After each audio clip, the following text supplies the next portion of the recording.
কোনাকুনি করে দেওয়া, একটা লগে ডান থেকে বাম থেকে ডান ফেলে দেওয়া, এর দুইটা অপশন দেওয়া আছে। এর বাইরে যদি আমাদের কোনো ওয়াটারমার্ক দেওয়া লাগে নিজেদের মতো, সেই ক্ষেত্রে আমরা বলছি এখানে কাস্টম ওয়াটারমার্ক। কাস্টম ওয়াটারমার্কে গেলে পরে এখানে অপশন আছে নো ওয়াটারমার্ক, তার মানে এখন পেজে ওয়াটারমার্ক দেওয়া নাই। এখন যদি আমরা কোনো পিকচার দিতে চাই, ওয়াটারমার্কে কোনো পিকচার দিতে চাই, তাহলে এখানে পিকচারে ক্লিক করতে হবে। পিকচারে ক্লিক করার পরে সিলেক্ট পিকচার, এখানে ক্লিক করে পিকচার সিলেক্ট করতে হবে। কম্পিউটার কোথায় পিকচার আছে সেখান থেকে পিকচার সিলেক্ট করতে হবে।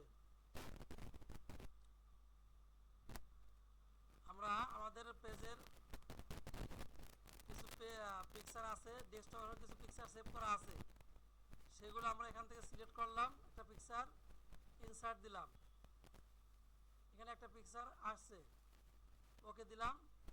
এই পিকচারটা এখানে ওয়াটারমার্ক হিসেবে এখানে শো করতেছে। আইছে, এটা হচ্ছে পিকচার। কোনো পিকচার দিতে গেলে কাস্টম ওয়াটারমার্কে যাওয়ার পরে এখানে পিকচার সিলেক্ট করে সিলেক্ট পিকচার, এখান থেকে যে কোনো একটা পিকচার আমরা সিলেক্ট করে ইনসার্ট দিলে, ওকে দিলে পিকচারটা ওয়াটারমার্ক হিসেবে ব্যবহার হয়ে যাবে। আচ্ছা, এটাতে আমরা যতগুলো পেজই নেই প্রত্যেক পেজেই ওয়াটারমার্কটা এখানে শো করবে।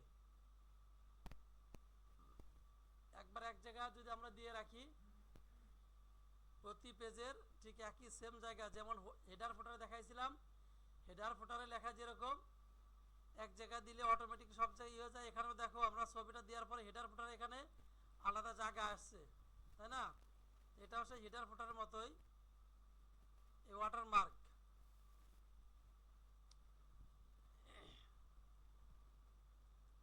এইভাবে করে যদি আমরা পিকচার এখান থেকে সিলেক্ট করে দিলাম, পিকচারটা এখানে দিয়েছে অটো, স্কেল দিয়ে আছে অটো, অটো দিলে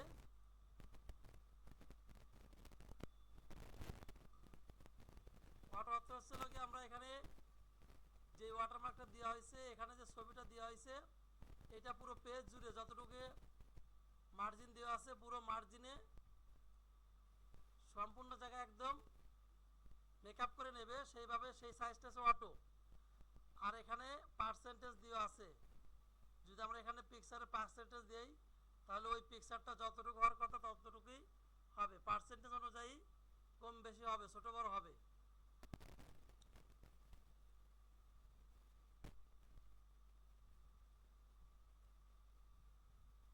এখানে আমাদের এখানে ওয়াশ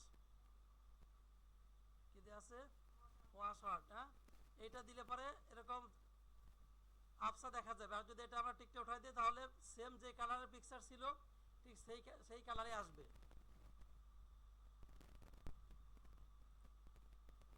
তো এইভাবে করে আমরা অটো দিলে পরে যতটুকু ছবি আমরা দেই পুরো পেজটা জুড়েই হবে, সেটা যে কয় পার্সেন্ট হওয়ার দরকার সেটা অটোভাবে নিয়ে নেবে। এখানে পেজের মার্জিন যতটুকু আছে মার্জিনের ভিতরে যতটুকু প্রয়োজন ততটুকু অনুযায়ী নিয়ে নেবে, ঠিক আছে? এটা হচ্ছে লোকে অটো দিয়ে রাখলে। এটা গেল হলো পিকচার। যদি আমরা টেক্সট ওয়াটারমার্ক কোনো লেখা যদি দিতে চাই তাহলে এখানে সিলেক্ট করতে হবে। যখন যেখানে একটা টেক্সট সিলেক্ট করছি তখন পিকচার থেকে কিন্তু এটা চলে আসছে, পিকচার আর টেক্সট একসাথে হবে না, যে কোনো একটা দেওয়া যাবে। এই জন্য এখানে দেওয়া আছে টেক্সট ওয়াটারমার্ক। লেখা কি লেখা দেব, এখানে আছে ল্যাঙ্গুয়েজ, এখান থেকে ভাষা চেঞ্জ করা যাবে, কোন ভাষার লেখাটা হবে। এখানে দেওয়া আছে আরবি আছে, বাংলা আছে, বিভিন্ন ভাষা দেওয়া আছে, এখানে চায়নাদের ভাষা দেওয়া আছে, অনেক ভাষা এখানে দেওয়া আছে। আমরা যে ভাষার প্রয়োজন সেই ধরনের ভাষা আমরা এখান থেকে সিলেক্ট করে নিতে পারি। এমনিতে ইংলিশ আছে, ইংলিশে আমরা কী লেখাটা লিখবো, এখানে কোন লেখাটা শো করবে সেই লেখাটা এখানে লিখতে হবে, টেক্সটের এখানে লিখতে হবে যে আমরা কী লিখবো, সেইটা এখানে আমরা যা লিখবো এই লাইনের ভিতরে এই লাইনে দিলে সেই লেখাটা দিলে পরে অটোমেটিকলি সেই লেখাটা ওখানে পেজে শো করবে। এখানে আছে ফন্ট, কোন স্টাইলে ফন্ট আমরা লিখবো সেই ফন্ট এখানে চেঞ্জ করা যাবে। আমরা যেমন লিখতে গেলে কিছু ফন্ট আমরা ক্যালিবারি লিখি, টাইমস নিউ রোমান লিখি, এরিয়াল লিখি, এইগুলো হচ্ছে ইংরেজি ফন্ট। আমরা যখন ইংরেজি থেকে বাংলা করতে যাই তখন আমরা কি ফন্টে লিখি, সতুনি এমজে, তাই না? সতুনি এমজে আমরা বাংলা ফন্টটা চেঞ্জ করে আমরা বাংলা লিখি। তো এরকমভাবে সতুনি এমজে আছে, সতুনি ও এমজে আছে, সোনার বাংলা আছে, নিকোষ আছে, বাংলা অনেক ফন্ট আছে। তো এরকমভাবে ইংরেজি অনেক ফন্ট আছে। ইংরেজিতে লিখতে গেলেও কোন স্টাইলে ফন্ট আমরা লিখবো সেই স্টাইলের ফন্ট আমরা এখান থেকে ফন্ট চেঞ্জ করে নিতে পারবো। কোন ফন্ট প্রয়োজন, কোন ধরনের, সেটা আমরা এখান থেকে চেঞ্জ করে নিতে পারি।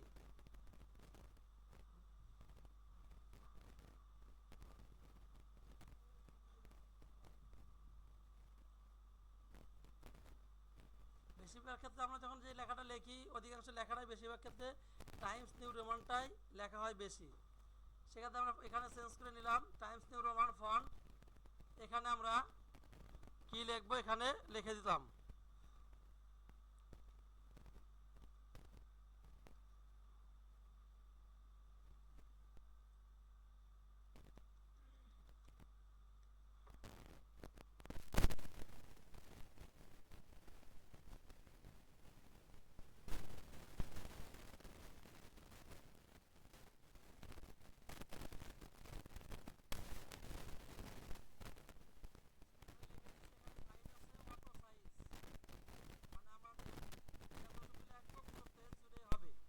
সেটা অটো দেওয়া আছে। এখন আমরা যদি এখানে ফন্ট সাইজটা এখানে চেঞ্জ করে দেই তাহলে ওই ফন্ট সাইজ যতটুকু হয় ঠিক ততটুকুই হবে, বাদ বাকিটা ফাঁকা থাকবে। এই জন্য অটো দিয়ে রাখলে পরে আমরা যতটুকু লেখা দিই, একটা অক্ষর যদি একটা শব্দ লিখি তাও সেটাই পুরো পেজ ভরে আসবে, যদি বেশি লেখা দেই তাও সে পেজ ভরেই আসবে। সেইভাবে আমরা অটো দিয়ে রাখবো। এখানে আছে কালার, কালারের ক্ষেত্রে এখান থেকে আমরা ওয়াটারমার্কটা কোন কালার হবে সেটা এখান থেকে আমরা সিলেক্ট করে নিতে পারি। নিয়ে ওকে দিলেই সেই লেখাটা এইভাবে ওয়াটারমার্কে চলে আসবে। প্রতি পেজের ঠিক একই জায়গায় যতগুলো পেজ আসবে হেডার ফুটারের মতো, সেরকমভাবে প্রত্যেকটা পেজেই একই জায়গায় এরকমভাবে ওয়াটারমার্কটা আসবে। এরকমভাবে আমরা ইংরেজিতে লিখলাম, কিন্তু বাংলা যদি আমরা দিতে চাই, বাংলা দিতে গেলে আমাদের বাংলাটা ভিতরে লিখতে পারবো না। আমরা ওখানে যেমন ইংরেজিতে লিখলাম যে লাইনের ভিতরে, এখানে আমরা যদি ইংরেজি লিখতে চাই আমরা ইংরেজি লিখলাম, সমস্যা নাই, কিন্তু বাংলাটা এখানে লেখা যাবে না। বাংলা লিখতে গেলে পরে এখানে কন্ট্রোলটা বি দিলে এখানে বাংলা আসে না, ওইভাবে করে লেখা যায় না। সেই ক্ষেত্রে আমাদেরকে বাংলা লিখতে গেলে আগে বাইরে থেকে লিখে নিতে হবে। যদি আমরা বাংলা লিখতে চাই তাহলে বাইরে থেকে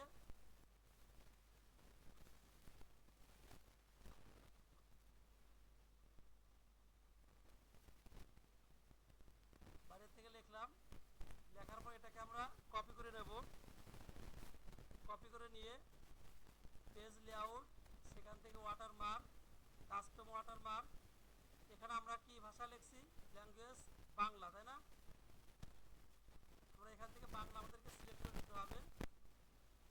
বেঙ্গলি ইন্ডিয়া, এখানে আছে বাংলায়, এখানে আমাদেরকে ওই লেখাটা লিখছিলাম সেটা আমরা এখানে পেস্ট করে দেবো। কপি করে আনছিলাম, পেস্ট করে দেবো। এখন এখানে লেখার পরে যাই লেখা আসুক সমস্যা নাই, আমাদের বাংলা লিখছি। আর এখানে ফন্টটা কি ফন্ট নিয়েছিলাম আমরা, সতুনি এমজে, তাই না? আমাদেরকে সেই এখান থেকে সেই সতুনি এমজে ফন্টটা সিলেক্ট করে নিতে হবে। নিলে পরে ওকে দিলেই লেখাটা ঠিকঠাক আসবে। কিন্তু এখানে লেখা ঠিকই আইছে, যদি আমরা ওয়াটারমার্কে যাই, যদি আমরা এখানে দেখি টেক্সটটা দেখি তাহলে টেক্সটটা কি ঠিক আছে, বোঝা যায় কি লিখছি, বোঝা যায় না। এই জন্য আমরা এখানে বাংলা লিখতে চাইলেও বাংলা এখানে লেখা যাবে না, এই বাংলা লেখা এইভাবে হবে না। এই জন্য আমাদের বাংলাটা বাইরে থেকে লিখে এনে দিতে হবে। বাইরে থেকে লিখে আমরা কপি করে আনি, এখানে পেস্ট করে দেই। এখানে যাই হোক, যদি লেখা ঠিক থাকে, কপি যদি ঠিক থাকে, তাহলে এখানে যে লেখাটাই আসুক না কেন আমরা উপরে ল্যাঙ্গুয়েজ চুজ করব এবং যে ফন্টে লিখছিলাম সেই ফন্টটা এখানে আমাদের চেঞ্জ করে দিতে হবে। দিয়ে দিলেই এখানে যাই দেখা যাক ঠিক পেজে ঠিকই শো করবে। ঠিক আছে, এইভাবে হচ্ছে ওয়াটারমার্ক দেওয়া যাবে। আমাদের কালারটা যখন আমরা চেঞ্জ করি এইভাবে করে কালারটাও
সাদা পেজ দিয়ে ওইভাবে করে কোনো কালার আশা করতে পারি না। হ্যাঁ, তবে একটা সিস্টেমে দেওয়া যায় কালারটা আসবে। সেটা কীরকম, যদি আমরা পেজের ভিতরে যদি কোনো বক্স নিয়ে বা কোনো কালার নিয়ে যদি আমরা কাজ করি, এখানে নো কালার দেওয়ার পরে আমরা ইনসার্টে এখানে যে পেজটা ছিল একটা বক্স নিলাম, নিয়ে আমরা এই পেজটাকে পুরোপুরি একটা বক্স নিলাম, নিয়ে এখানে একটা ঢেকে গেছে, আমাদের যে মার্জিনগুলো ছিল মার্জিনগুলো দেখা যাচ্ছে না। সেক্ষেত্রে আমরা এটাকে একটা কালার দিলাম। এখানে যে কালারটা দিছি এই কালারটা যদি আমরা এখন রঙিন প্রিন্টারে প্রিন্ট দেই, সাদা কাগজ দিলেও কালার প্রিন্ট আসবে।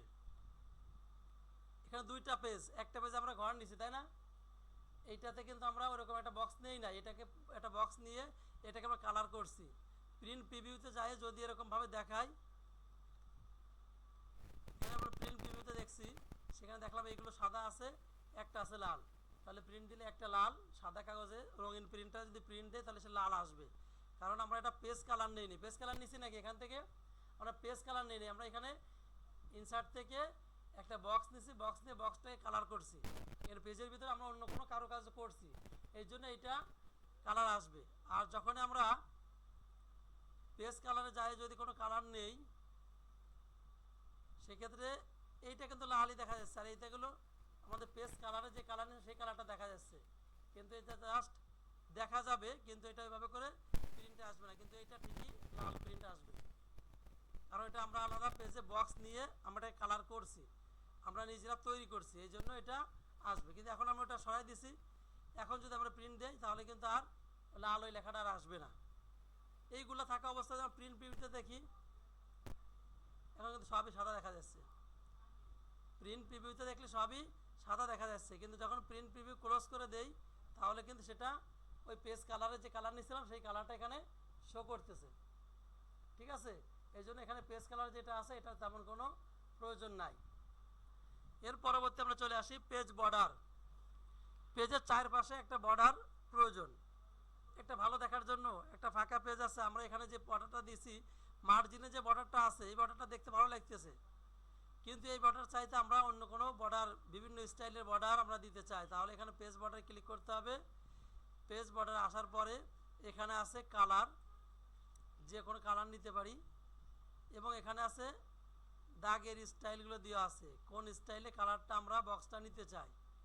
এখন এখান থেকে বক্স নিতে হবে, বক্সটা নেওয়ার পরে এখন কোন স্টাইলের আমরা বর্ডারটা নেব, এখানে বর্ডার স্টাইলটা নিলাম, এখান থেকে আমরা কালার সিলেক্ট করলাম, এখান থেকে ওই বর্ডারটা কত সাইজ কীরকম মোটা হবে বা চিকন হবে সেটা আমরা এখান থেকে সিলেক্ট করে নিলাম, নেওয়ার পর ওকে দিলাম।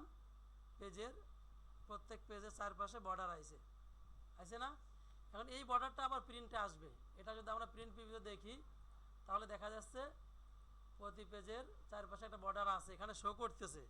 প্রিন্ট প্রিভিউটা হচ্ছে প্রিন্ট দেওয়ার পূর্বে দেখে নেওয়া, প্রিন্ট দেওয়ার পূর্বে এই জন্য দেখে নেওয়া যে প্রিন্ট দিলে কীরকম আসবে, প্রিন্ট দিলে পেজটা দেখা যাবে কীরকম, এই জন্য ঠিক এখানে যেরকম দেখা যাচ্ছে প্রিন্ট দিলে ঠিক সেভাবেই আসবে। আমরা আগে যেমন পেজ কালার যখন নিছিলাম সেই পেজ কালারে এমনি পেজের সময় দেখা যাচ্ছে কালার, কিন্তু যখন প্রিভিউতে যায় তখন কিন্তু ওই কালারটা দেখা যায় না, তখন শুধু সাদা দেখা যাচ্ছে। তার মানে বোঝা যাচ্ছে যখন প্রিন্ট প্রিভিউতে যে কালারটা দেখা যাবে না সেই কালারটা প্রিন্ট দিলে আসবে না, এবং প্রিন্ট প্রিভিউতে যেই কাজগুলো দেখা যাবে এখানে শো করবে, ঠিক প্রিন্ট দিলে ওই কাজগুলোই ওই সব জায়গায় ছাপা হয়ে আসবে।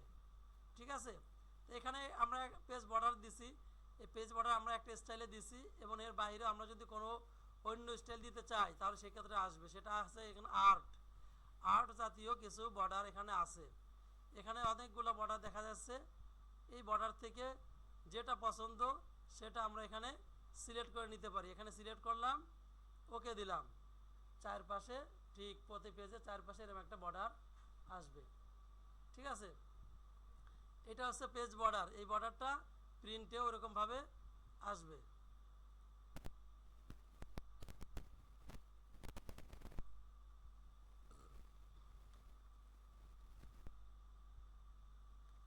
এটা হচ্ছে পেজ বর্ডার, এই বর্ডারটা আমরা শুধু দাগের স্টাইলটাও নিতে পারি, এর বাইরে আমরা এখানে আর্টের এখান থেকে আমরা এগুলো চেঞ্জ করেও নিতে পারি, যে কোনো স্টাইলের দাগ।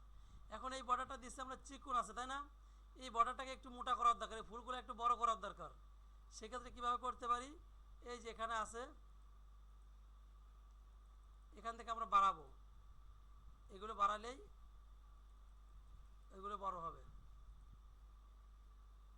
ঠিক আছে, এখান থেকে আমরা যদি বাড়াই দেই, এগুলো বাড়াই দিলে পরেই বড় হবে, আবার কমাই দিলে চিকন বা ছোট হয়ে যাবে।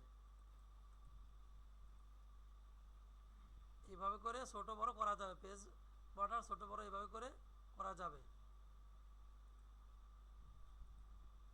পেজ বর্ডার 3 পাশে রাখবো, এক পাশে রাখবো না, কোন পাশে রাখবো না সেটাও করা যাবে। এই যে এখানে যে অপশনগুলো আছে 4টা, উপরে নিচেই লেফট রাইট, কোনটা রাখবো না, কোনটা কোন পাশে দেবো, সবগুলো এখান থেকে ওই সিস্টেমে করা যাবে। ঠিক আছে, তাহলে এটা হচ্ছে page border. Page background clear. এখন আমরা চলে আসি, এখানে আছে প্যারাগ্রাফ, এটা আছে ইনডেন্ট, আর আছে স্পেসিং। আচ্ছা, স্পেসিংটা কি, আমরা একটু একটা কোনো লেখা আমরা এখানে নিয়ে আসি, আনলে তাহলে এটা আমরা বুঝতে পারবো ভালো করে।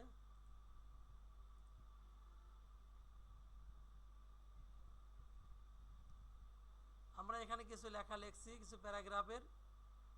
আমরা যদি এই একটা লাইন থেকে এক লাইনের দূরত্ব একটু বেশি আছে, এগুলো কমাইতে চাই, সেক্ষেত্রে এখানে দেওয়া আছে, বিশেষ করে থাকে হচ্ছে লোকে লেফট রাইট। আমরা যদি লেফটের থেকে রাইটে নিতে চাই, তাহলে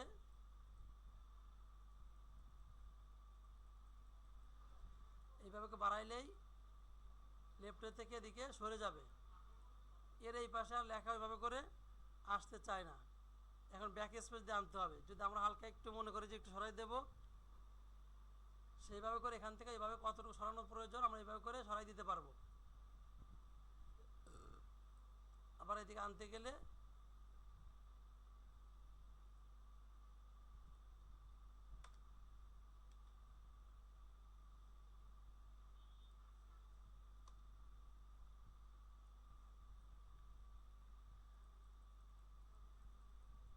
এটা দাগের এই পাশে আর আসবে না, লেফটে এই দাগ পর্যন্ত দেওয়া আছে, এর দাগের এই পাশে যতই আমরা মাইনাস দিই রাইট থেকে সরে আসবে, ঠিক এই দাগ পর্যন্ত আসবে, এর এই পাশে আর আসবে না।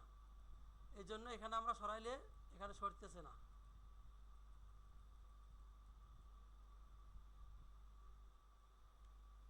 যদি আমরা রাইটে দেই,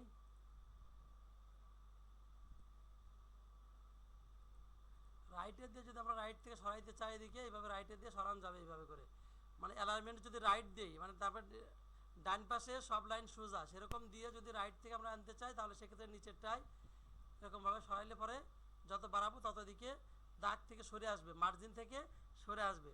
আর যদি আমরা এখান থেকে লেফটে দেই, তাহলে লেফটের পাশে বাম পাশে মার্জিন অনুযায়ী থাকবে, মার্জিন থেকে এদিকে আমরা সরাইতে চাইলে উপরেরটাতে সরাইতে হবে, তাহলে এখান থেকে আস্তে আস্তে সরে যাবে।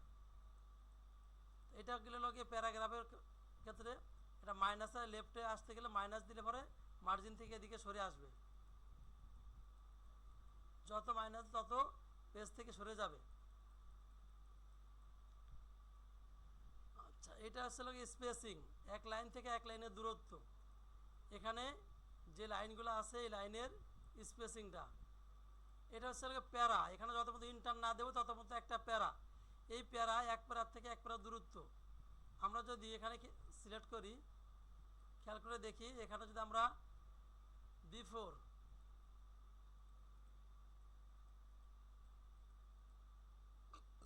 যেগুলো আমরা সিলেক্ট করছি, এগুলো এক লাইন থেকে প্রত্যেকটা আলাদা আলাদা করে ইন্টার দেওয়া আছে, এক ইন্টার, মানে ইন্টার দিলে তো একটা আলাদা প্যারা শেষ। সেখান থেকে আমরা যদি মনে করি যেখান থেকে যেটা রাখছি এর থেকে নিচের দিকে সরাবো, এগুলো আস্তে আস্তে উপরেরটা ঠিক থাকবে, নিচের দিকে প্রত্যেকটা লাইন সরে যাবে, তাহলে সেক্ষেত্রে উপরেরটা বিফোর থেকে এটাকে বাড়ালে পরে আস্তে আস্তে এক লাইন থেকে এক লাইনের দূরত্ব বেড়ে যাবে। শুধুমাত্র এখানে সরছে, কিন্তু আমরা যদি এখানে দেই তাহলে সেক্ষেত্রে এখান থেকে মনে হয় সরবে না, কারণ ওখানে প্রতি লাইন বাই লাইন সরছিল, এখন কিন্তু লাইন সরতেছে না, এই জনাব থেকে এইটুকু সরতেছে, যেখানে সরাই পুরোটা এই ইটা সহ পুরোই প্যারাটা সহ সরে যাচ্ছে। কেন সরতেছে? কারণ এইখান থেকে জনাবের পরে একটা ইন্টার দেওয়া আছে, এই জনাবটা আলাদা একটা প্যারা, এই পুরো যেখানে আছে এটা আলাদা একটা প্যারা, এইখান থেকে ইন্টার দেওয়া আছে, এই জন্য এটা পুরোটা সরে যাচ্ছে। ঠিক আছে,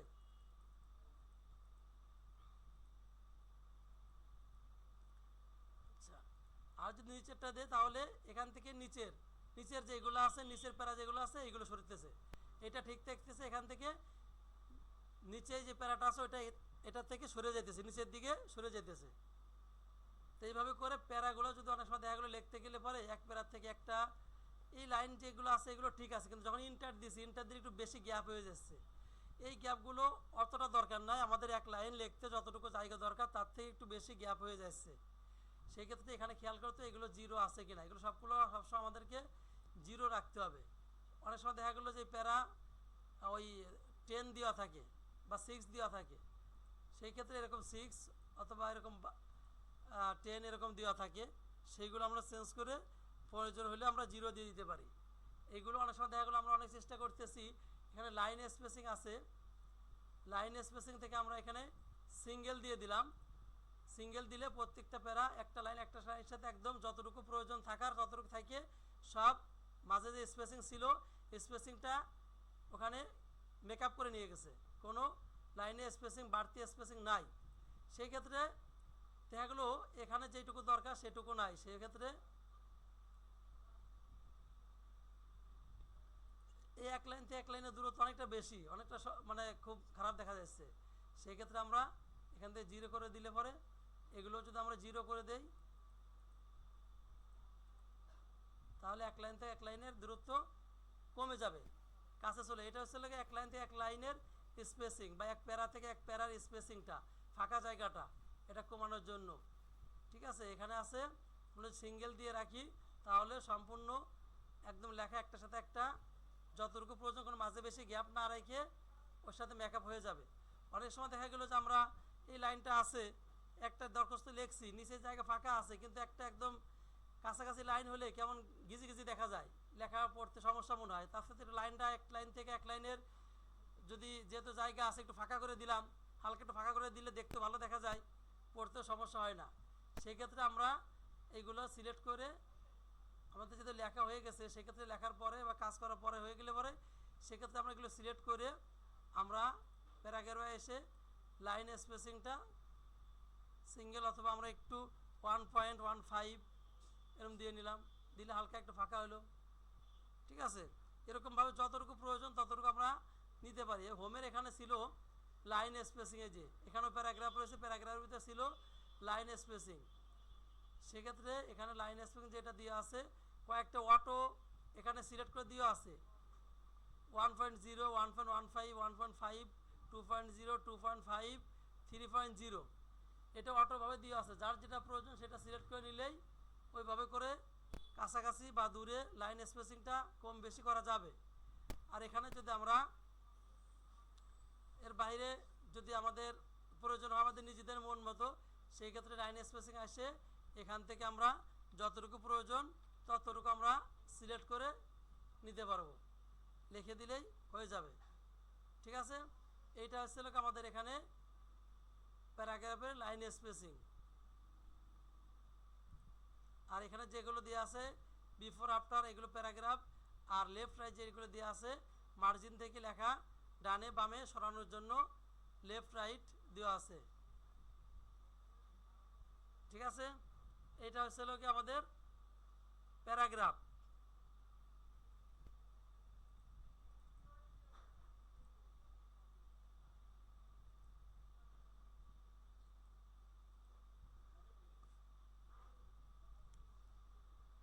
তো এটাই হলো আমাদের ওয়ার্ডের যে কাজগুলো ছিল, মোটামুটি আমাদের এখানে এই পর্যন্ত। এরপরে যেগুলো আছে এগুলো হাইডে রয়েছে, কিন্তু এই কাজগুলো আমরা দেখাইছিলাম সম্ভবত ইনসার্টের ভিতরে অথবা হোমের ভিতরে, গ্রুপের কাজ দেখাইছিলাম আমরা যখন করছিলাম।